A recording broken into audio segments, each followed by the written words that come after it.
Zimbabwe series squad வச்சப்போ வந்து பார்த்திங்கன்னா வந்து நிறையாவே வந்து பார்த்திங்கன்னா வந்து இந்தியன் பொலிட்டிக்ஸ் வந்து பார்த்திங்கன்னா வந்து எந்த அளவுக்கு வந்து பார்த்திங்கன்னா வந்து பிசிசியில் இருக்குது அப்படிங்கிற மாதிரி வந்து பார்த்திங்கன்னா வந்து நிறைய பேர் கருத்து தெரிவிச்சுட்டு இருந்தாங்க. குறிப்பாக சொல்லப்போனால் வந்து பார்த்திங்கன்னா வந்து ஃபஸ்ட்டு கேப்டனே ஆகட்டும். ஏன்னா ருத்ராஜ் கெய்க்வாட் வந்து பார்த்திங்கன்னா வந்து ஒரு ஏசியன் கேம்ஸில் இந்தியா அணிக்காக வந்து பார்த்திங்கன்னா வந்து கோப்பை வந்து கொடுத்தாரு. ஆனால் வந்து அவருக்கு கேப்டன்சி கொடுக்காம கில்லுக்கு கேப்டன்சி கொடுத்துருந்தாங்க. ஆனால் கடந்த முடிஞ்ச ஐபிஎல்லில் வந்து பார்த்திங்கன்னா வந்து கில்லை விட ருத்ராஜ் கெய்க்வாட் கேப்டன்சி ஆகட்டும், அதே மாதிரி ரன் ஆகட்டும் எல்லாமே வந்து சூப்பராகவே பண்ணியிருந்தார். இதில் இடையிலேயே வந்து பார்த்திங்கன்னா வந்து இது ஒரு முதல் சர்ச்சையாக இருந்தாலும் அதுக்கப்புறம் வந்து பார்த்திங்கன்னா வந்து ஐபிஎல்லில் வந்து இந்த தாட்டி வந்து பார்த்திங்கன்னா வந்து நிறைய பிளேயர்ஸ் வந்து பார்த்திங்கன்னா வந்து இன்னுமே பெட்டர் பர்ஃபார்மன்ஸ் பண்ணியிருந்தாங்க. ஆனால் அவங்களுக்குலாம் வாய்ப்பு கொடுக்காம வந்து பார்த்திங்கன்னா வந்து இவங்க சும்மா ஒரு சீசன் அடித்தா அந்த பிளேயர்ஸ்க்குலாம் வந்து வாய்ப்பு கொடுத்தது வந்து பார்த்திங்கன்னா வந்து நம்பவே ஒரு தவறான விஷயமாக கருதப்படுது.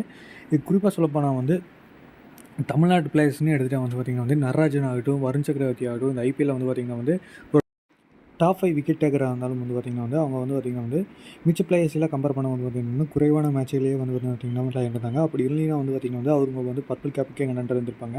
அதே மாதிரி வந்து பார்த்திங்கன்னா வந்து இந்த வருஷம் பர்பிள் கேப் அடித்து வந்து ஹர்ஷல் பட்டேல் வந்து பார்த்திங்கன்னா வந்து இந்தியா அணிக்காக வந்து பார்த்திங்கன்னா வந்து ஒரு 30+ ஏஜில் வந்து டெபியூட் பண்ணியிருந்தாலும் அவரோட டெத் பவுலிங் ஸ்கில்ஸ்லாம் வந்து பார்த்திங்கன்னா வந்து ஐபிஎல்லில் வந்து பார்த்திங்கன்னா வந்து ஒரு முழன்பூர் கிரவுண்டு மாதிரி கிரவுண்டில் வந்து நல்லாவே இருந்துச்சு. அவரையும் வந்து பார்த்திங்கன்னா வந்து கன்சிடர் கூட பண்ணல.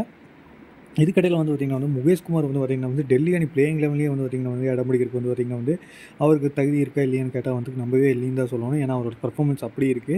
ஆனால் அவரையும் வந்து பார்த்திங்கன்னா வந்து ஜிம்பாப்வே சீரிஸில் வந்து சாய்ஸ் பண்ணியிருக்காங்க. அது மட்டும் இல்லாமல் எல்லா ஃபார்மெட்லையுமே வந்து முகேஷ் குமார் ஆகிறார். அவர் என்ன பண்ணிக்கிறான்னு தெரியல. இதை தவிர வந்து பார்த்திங்கன்னா வந்து தமிழ்நாட்டு பிளேயர்ஸ்க்கு வந்து பார்த்திங்கன்னா ஒரு வாய்ப்பு இல்லை. வாஷிங்டன் சுந்தருக்கு வந்து பார்த்திங்கன்னா வந்து வாய்ப்பு கொடுத்துருக்காங்க. ஆனால் அவரோட தேர்வு செய்யப்பட்டது போல் மீதி 2 தமிழ்நாட்டு பிளேயர் தேர்வு செய்யப்பட்டிருந்தால் வந்து பார்த்திங்கன்னா வந்து நல்லாவே இருந்திருக்கும்.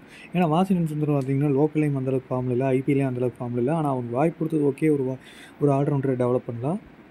ஏன்னா இந்த பிளேஸ்க்கு அதே மாதிரி வந்து சசாந்த் சிங் பார்த்திங்கன்னா வந்து பஞ்சாப் கிங்ஸ்க்காக நம்பவே ஒரு சூப்பராக விளையாண்டுது. அது மட்டும் இல்லாமல் டொமஸ்டிக்லையும் வந்து பார்த்திங்கன்னா வந்து ஜிஎஸ்எல் நல்லாவே அடிச்சிருந்தார். ஆனால் அவருக்கும் வாய்ப்பு கொடுக்காம போனது வந்து பார்த்திங்கன்னா வந்து நம்பவே ஒரு வருத்தமான விஷயமாக தான் இருக்குது.